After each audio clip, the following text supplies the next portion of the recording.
Hey, Vainia, đi sửa lại chứ. Em siêu vay để con lại thành tu ra. Cùng trả lời xem sắp tu được và sẽ không có xe. Mà sao thì chọn nhà cái là lúc tốt này. Cái thứ chọn nhà cái lúc có là chân yên tâm thì nào nó thằng này nó sẽ tốt ra. Bây giờ cái tiền đó giảm về đâu không này đây lai tổ ăn tạ so với mình có hơn giảm cái cái số cái làm sản nhiều hơn với đi chú mấy cái đỉnh đó ngày lớp buổi sáng rồi với đi làm đi không chú cái đi chăn tết thế này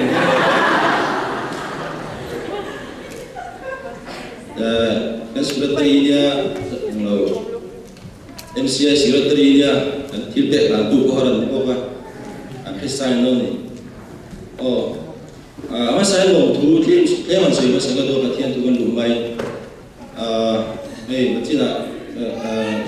số lượng tây là còn đó kan có hơn quý meeting tu có ở trong này gần đây những ngày quay một số cái meeting tu full time bay gần đây thì ngày quay một số cái bay có hơn quý chúa cái này lồng thú của saya cái là sợi đồng kan zani na khanin có phần quý thôi thu tê các chú nghề tu ra kan ngay bắt kan cho vay mua được ba tê kan này kan pha tê kan nao tê ni đang cho nên kan bay sấy ngâm lầu chua mà lầu chua bên sàn cho nên như là tôi ôm nghề này thôi nha cả số luôn muốn mua chua như là tôi ôm lầu cho nên chả biết không cho nên bây giờ cho ông các sợi thiền là tốt, các sông thiền là tốt xuống nha. Cho nên cái lên đá rồi chúng ta cái lên đá siêu chúng ta cái thêm cái là sợi là nó này. Cái với việc không mấy cái siêu đó cái này thì mà muốn bắt là cái này thì thế nào? Bây giờ thì chỉ cả thì anh disco mi kami lo cũng và cái này thì nó tất cả disco mi kalau mi vào cái này aman pa cho lo tàu bốc xe kami disco sắp để thấy đâu mà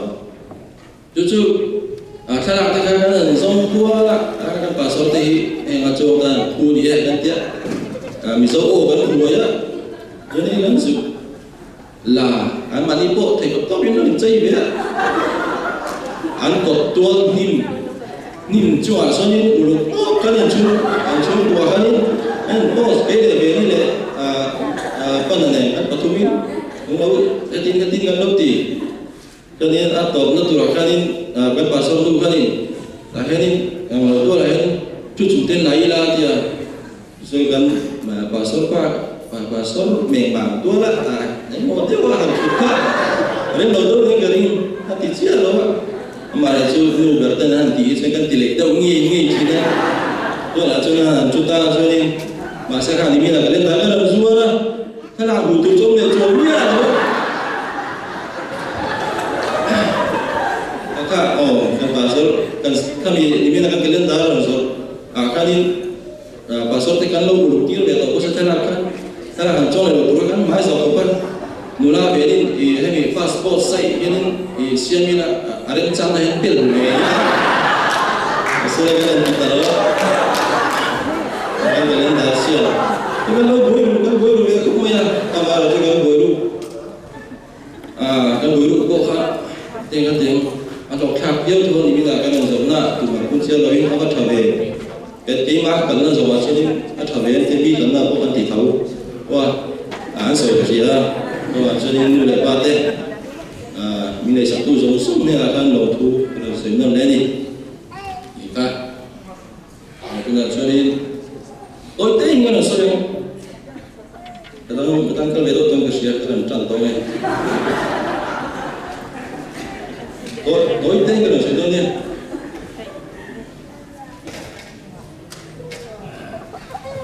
cái sự kiện thì lại mà định nghĩa một cái đấy thôi hết tiền rồi sang cái tiền tí cái này chỉ riêng và nên thì mà định cái sẽ nó biết là nhiều tiền như là cái số nó sẽ có một số về đâu nữa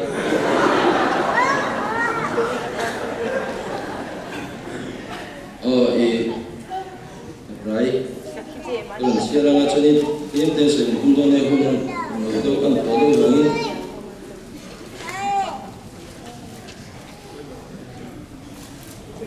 vì sống sống man đi tắc anh đi chỗ này cái gì chế độ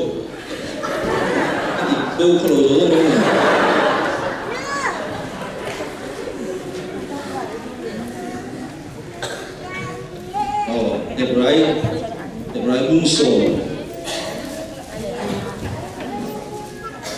Hebrai bungso trang sông thung nè rồi sông thung bạc qua các siêu cho nên Hebrai thấu bungso các trang sông các siêu rộng non Hebrai bungso trang sông thung bariat ni mà sẽ là kami fel chu rin na in anum tol ero chuan rilru in ama chuan no na reng ka nei lo mam dima sela kai ni zom boral tura num tol polami kan di lo ka nun na tung hin tura rin na nei polami kan ni zo iset buso pakhat chang so kan sia le Ani chuanin ni rei lo te tha anti ang zelin min thunun ngai taka ani ero chuanin thiang nim na chu kan chan ve theina kan tan thatna kan chan ve theina kan thatna turin min thunun zo thina ni ani sala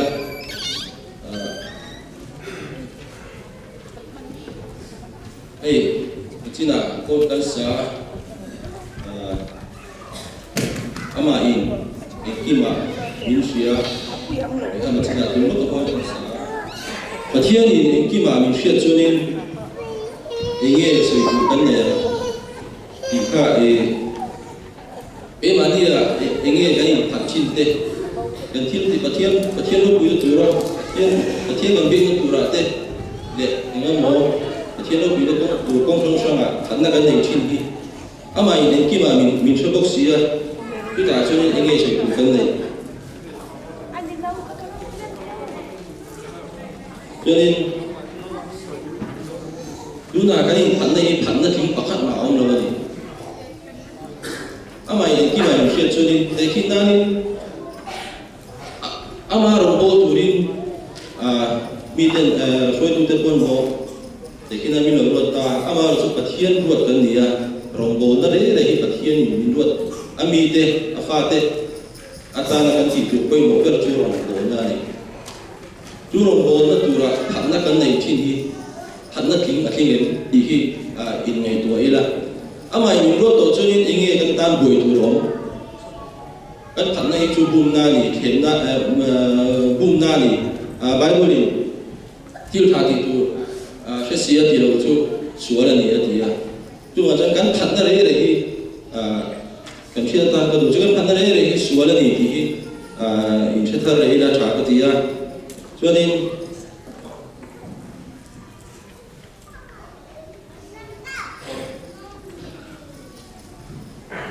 siết cái lần siết cái cặp cú cặp yếu rồi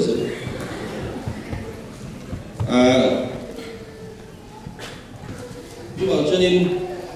cái này liên thu đây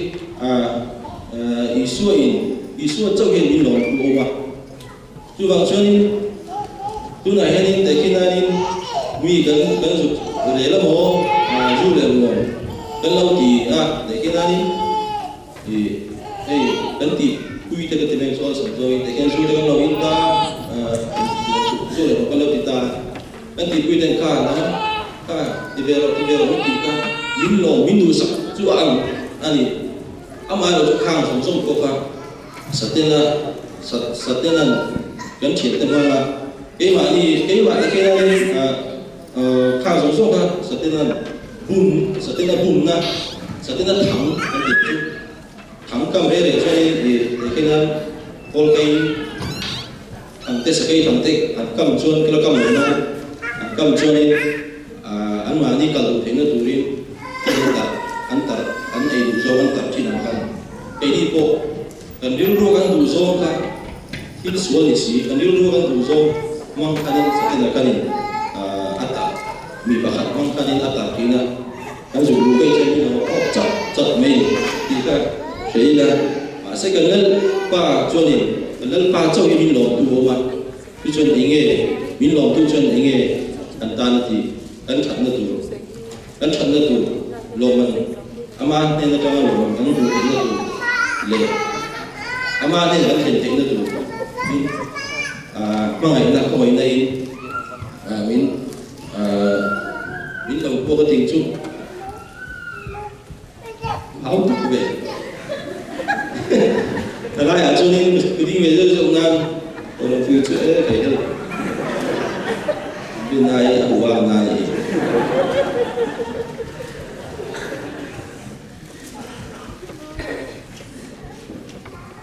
cho nên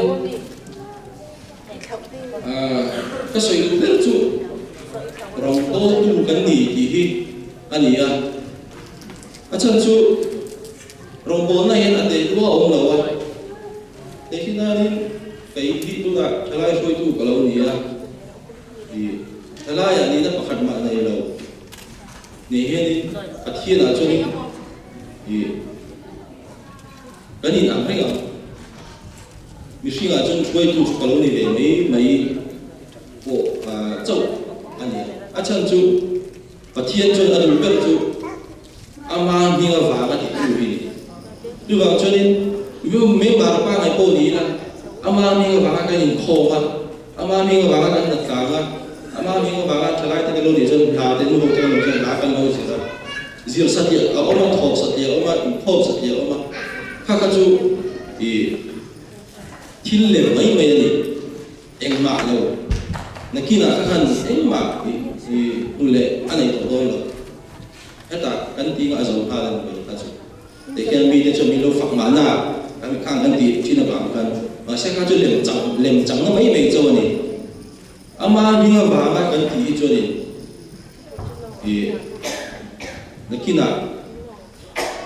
thì không phải đâu đâu mà sẽ mình là bằng cái thiên tí này bù là trăng đông chỗ này thì các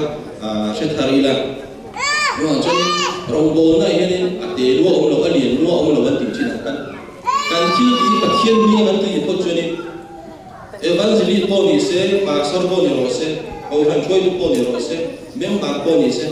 ama mi kan ti choi kan thil ti hen en loman an nei fi kan an fe kan ka shathari la cho nên ulai chu cái mà mình để em chu nó có sự ta kan thil ti đây là thiên kan thiên minh cái lô thì lô cho nên cái lô thì cho nên để khi nào nên do lô nên nó tiếp bội mình suy nghĩ ra chỉ cho nên cái là vạn đuôi nó do mà chẳng tặng nan mà sẽ cái mà như là hiện lộ nào ông về thiếu mấy ai hay ở đâu vì cái gì cứ cho tụi lại cho này cái nào thôi nó tiếp bội tụi nó mà tay chỗ như là tí trên chả lâu là cái gì cái lâu chẳng chinh biến thua anh soi thì có bao cái bộ phil anh một chơi anh chỉ dùng mà anh tìm tôi đã có tụi anh chỉ dùng mà anh tìm tôi ngồi cầm quá cái đó sẽ đủ chinh các cho anh mà nhỉ anh mà nhỉ cầm cái anh chung vào các chặt chun hết đây thì trái sườn có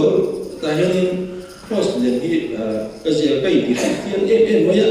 cái gì biếng thằng em mấy ama lo chu cái gì biếng thằng yêu sĩ cái này cái biếng thằng thế cả anh là hết ta chúng cái gì biếng thằng chúng thấy biết mà sẽ thế mi khăn thế mi biếng thằng yêu sĩ cái thế mi khăn ông gì này rồi chắc bây giờ các bạn anh Rafael Passan mà là cái và thiên nó đuổi đi cho đi anh kimi kan tiang ông adi kan mình này không mà kan mình trong cái cái mà hình hàng tiang cái mình buat thế đấy thằng cái lâu tâm trí đấy thì anh mà đi kan chặt cái chỗ mà sao ta chặt cái chỗ mà sao ta cái cho nên cuma tema milo ang lo tu te po kan sual tu nan orang thei to big lah nhưng là chân khang các tiếng tiếng các miền bắc lo te po khang cái mà cái này anh mà ni nên bây giờ nó lên đủ rồi rồi khang alo ông thầy đi và thiên nhưng thiên cần đâu kỳ đấy cho chú Islam cho nên cái sự đó ta cả là biết hiểu đâu cả anh ấy cho nên cái nút qua thì mi trong ba ngày bụi hết thì chân nó sợi chân nằm cho hết thì chân thì sợi ngay là thì cái cần nút thu gần ôi này cho nên thì chúng ta thấy đi cầu là tên cái ông tất chỉ là cái sự đó cái nên khi xa cho nên in ăn khát với cần gì tu cho nên tu máy ngày sang đủ số mà sẽ tu máy số ngày này đủ số cái nên ăn khát với cái tu cho nên tu này hiện tại này mà đi thiên thủ hiện cái đủ cái tu cần cầu thành đi thiên thủ hiện min ekkel sela min oro sela chumi na la na ni chon kan al hi mi ta na ai tham phok de ke lan thing ro le thing sing tua kok chonin de ke lan jing thing ro le thing sing angin lo op ta ila kami tua kok ta chonin mi tan mi roi the da tu kopin ai rong dol har dol le ni ikha thari la kan vai hian pathian pe mi ekkel sela min thoro sela ti chuanin mi zong sok tan ani mi tan ruai ro tui tak ani hian turin kan ro se sak pe do ni ti ka ni sela chuanin heta kan ru le lo mai korin pakhat na panin cái câu chuyện này cái sợi dây mình là yếu mấy thế mà sẽ thú cái đồ bán cái là chưa để chỉnh sửa mà mẹ Korin khẩn na so nga để Korin na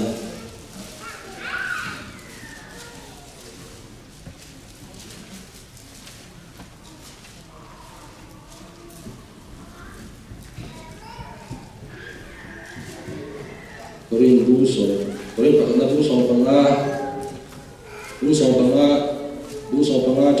busong panga chang so nga le Korin na chu wangin ka una lu ta teu nget takin ti che ua lovin lalpa na anem mai taka tho foin om ro in thorim na chu lalpa chuan a thon ngai lo ti in hres ni a ula hianin tu la baul chan chuanin a thian na kan thoi a thon lo atia leilam na kan thoi chu a thon lo thau wa ma se om se nei lo hun ala nei do na tu wang chuanin a thian na kan thoi hen chuanin chatuan thlengin om zia anei chho ze lo ni ti ka se thar leila chuanin nei eta kan kum puan ato nan ato nei chana kan kum puan a hianin kan lu lo ma ve ni kan ni pui kan dei ni te kan pian cham te lo ni ta ka chuan kan thu pui kan lu lo me kan thu pui a hianin kum puan kan kum puan a hianin thu pui ka ti chuan kum puan ka ti na ni ka kan kum puan a hianin thalai te hi kum pia anei tu cintai thalai te hi kum pi chu om zia nei lo le angani amai ro chu ni sing te tan hianin lim thai ba ka tha hi enge om chuang i kha induro lo da lo la tôi là cắn cùng buồn là chốt thái thì cũng mà nè bây giờ cắn rong bồn là thế ai sợi phiến là cái này nó cắn rong bồn là thế cho nên cắn thiên thì anh khi mà hiện đi thiên nên là cắn cầu trọng cho nên lìm lồng nó tụi đi bạc hẳn bảo ông lô đi thì cắn thà lai tên lệ cắn cầu làm cung quỳ anh tình cho thà lai tên cắn cầu làm cung quỳ cắn phiến phiến thì tụi đi thế cắn cùng buồn đi chung tiền cắn cùng buồn đi hàng cái mà đi thà lai tên cắn cầu làm cung quỳ này và thiên nên cho nên anh ký mà hình lìm lồng nó tụi đúng oi lồng nó tụi lóm lỡ đi thì khác gần thiết về thì này cắn cùng buồn thì cái lần đi cho cái gì ra cho nên đúng oi lồng tại khi nó khi tiếng bia cần đúng oi lồng tại cái cầu sản là không chúng mình không gì có sao mà không chúng mình không gì cần đúng oi lồng đấy cho nên cái này em phía ngay cái mà đi hết bát thiên hiện đã thọc lâu mì cái mà đi bát thiên nó ông lâu mì thì em phải được trả cái gì chú bằng cho nên chú là cắn cùng buồn thì lim cùng mi lim thấy ba mi bàn này ông lâu ấy thì lầu thế ngày qua ít coi cắn nhìn rồi thì cái chú bùn ra cái gì qua để khi nào đi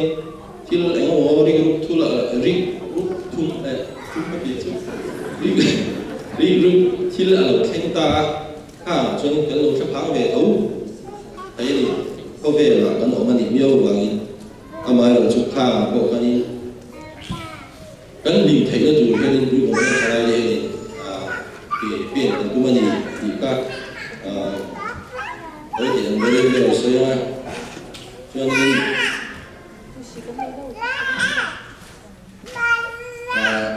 dù nó cũng nói là cái lim lâu nay chỉ bảo là sẽ là thọ với cái điều mấy thầy chủ đó ông lâu cái gì có vẻ là thiên chỉ ông ơi là thiên là thọ mà sẽ là nó chết tuổi nó ông không à vì mang ngày miệng xí rồi không ngày ông đâu à lâu ông về nó ông mà mi cần bể tôn con đi cái mà đi cho nên bể cần đủ đầu mi để cái ta thay đổi đi cần thì cần xía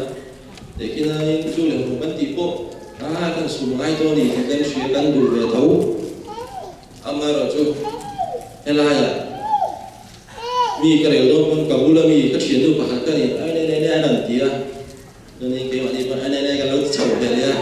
cái mà cho nên cái mà cô chúng cái đủ tố miệng xuống rồi hàng thì khá nên thì ở mà chung hàng xong vì gần đây là lần đấy cái mà đi chung lần gần đây mi lần của đấy còn luôn ơi đến đâu còn lâu đến đâu chứ mà cho nên cái hình lồng ra thế là thôi thì mình chất thấy là còn câu nào thì có cái này cho nên điểm ra đấy để chút thiếu gì không cần gì đâu cần điểm ra đấy để chút và thiên là thôi thì mình kimi và thiên là thôi điểm động ngọng lâu thì khác tôi cũng trả lời thế này cái buồn bộ duy thì nó thì nghĩ khi cần tôi mà tôi cầu đồng quý tôi này mình nó trong trại quý đó nhé cái này sẽ cho nên Luca cũng sống bậc hạt trong sống thì ta riêng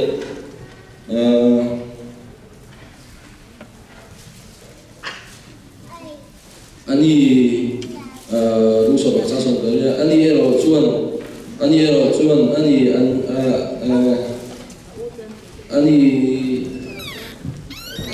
này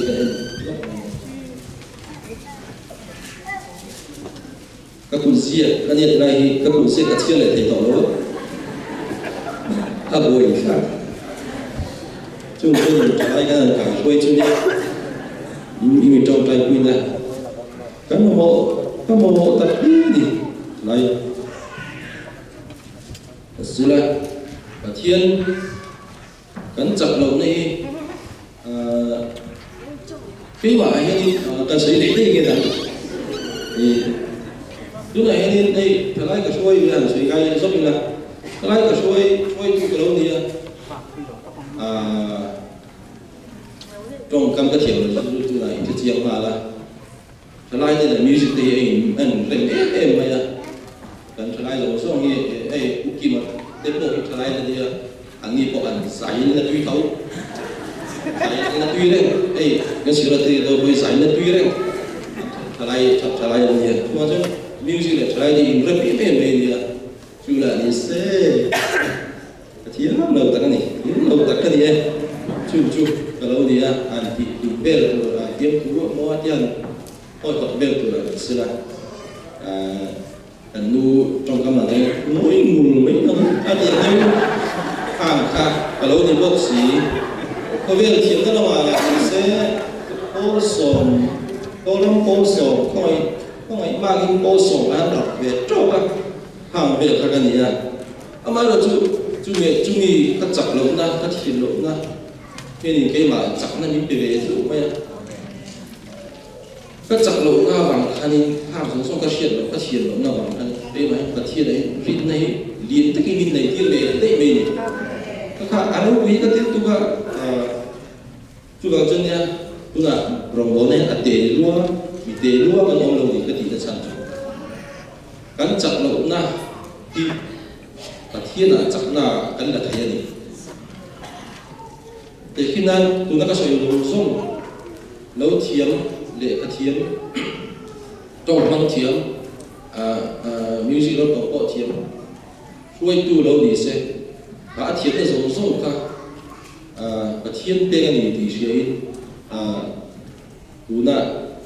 thì cái thiếm bên này thì sẽ cái đi ama có chẳng lẽ dùng nó anh ấy thì nó thì cả cái là sợi cái nó trong như nó cho nên cái thiếm tu nó là sẽ lâu ngày lúc sống bậc hạnh cha sống thì bởi vậy anh ấy rồi chuan anh ấy mà sẽ là bậc thiên thủ sĩ dòng tây mi ham trà anh ấy dòng cái thì các anh các sợi đồng chú cái lúc đó các sợi chụp thấy nhiều rồi thì các bạn được chưa thì nó có sợi thêm ví dụ trong những cái sợi cần thay đổi từ ngay ai dùng lâu biết thôi na các sợi dùng rất là chung anh rồi cho nên anh mà sẽ là bậc thiên thủ sĩ dòng tây mi ham trà anh dòng cái thì với những cái lần đi chùa quy trăm biết là gì thiên thủ cần sẽ phải tổ tu này mình dùng tiền với những món ăn chiều xem lâu cần mai trà cần chia anh có cần chia cần sẽ phải tổ vì không muốn ở lâu thì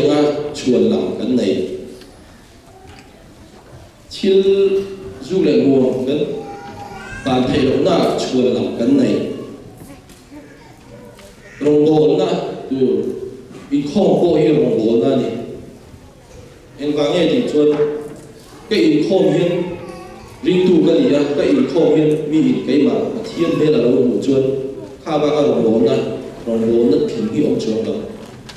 对吧？这他们chuồn làm cái này chuồn cái thiên他mà cái mà mình thấy chiên cái chuồn này chuồn làm cả挺lâu đi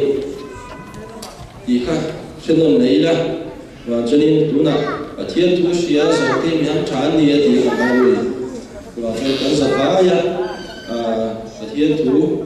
sẽ phải cần đi á và cho nên anh phải thiên tu rồi tu thiên tu rồi cái bên tu cái lâu đi phải thấy được tu đi thiên tu cần tỷ lệ sẽ và cần gia tăng nó sống sẽ